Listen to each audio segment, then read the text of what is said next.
જનસેવા એ જ પ્રભુ સેવાની ઉક્તિને સાર્થક કરતું ગાયત્રી પરિવાર વડોદરા યુવા પ્રકોષ્ઠ વરેણ્યમ યુથ ગ્રુપ વડોદરા શહેરમાં મહાનગરપાલિકા દ્વારા સંચાલિત ઘર વિહોણા લોકો માટેનું આશ્રય સ્થાન અટલાદરા પાણીની ટાંકી પાસે મા આસ્થા સામાજિક વિકાસ સેવા સંસ્થા સંયુક્ત ઉપક્રમે તારીખ 28/7/2024ના રોજ નિરાશ્રિતોની સેવાનો લાભ પ્રાપ્ત કરતા ગાયત્રી પરિવાર પરિજનો કોટા શાખા, અટલાદરા શાખા, ઇસ્કોન વાસણા રોડ શાખા, સુભાનપુરા શાખા તેમજ વડોદરા શહેર યુવા પ્રભારી વરેણ્યમ યુથ ગ્રુપના યુવા સૌ સાથે મળીને સંસ્થાની મુલાકાત કરી હતી.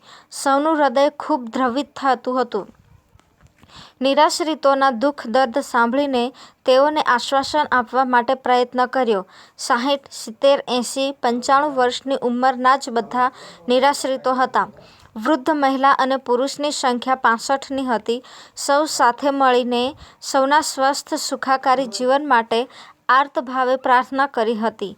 સુરેખાબેન તલાટી દ્વારા બટાકા પૌવા સેવનો નાસ્તો આપવામાં આવ્યો હતો. અમિતભાઈ પુરોહિત પરિવાર તરફથી વાહનની વ્યવસ્થા સાથે 4 દિવસ ચાલે તે પ્રમાણે ડ્રાય નાસ્તાના પેકેટ આપવામાં આવ્યા હતા. સૌએ સાથે મળીને આજે પણ 29/7/2024 સાંજના ભોજનની વ્યવસ્થા બનાવી.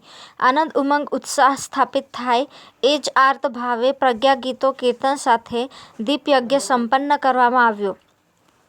તેઓની અંદર એક વિશેષ ચેતના ઉર્જાનો સંચાર થાય એ જ આર્ત ભાવે પ્રાર્થના કરવામાં આવી. સૌ સાથે મળીને નિરાશ્રિતોને ભોજન કરાવ્યું હતું. વિશેષમાં સંસ્થાના યુવા સંચાલક શ્રી તરુણભાઈ મિશ્ર સાથે પરામર્શ કરવાનો અવસર પ્રાપ્ત થયો. તરુણભાઈ હેલ્પ ડ્રાઈવ ફાઉન્ડેશનના ફાઉન્ડર છે. આવી 28 શાખાઓ ચલાવી રહ્યા છે. તેઓનું નિરાશ્રિતોને શોધીને તેઓની સેવા કરી રહ્યા છે. વાતચીત કરતાં ઘણી બધી પ્રેરણાઓ મળી છે.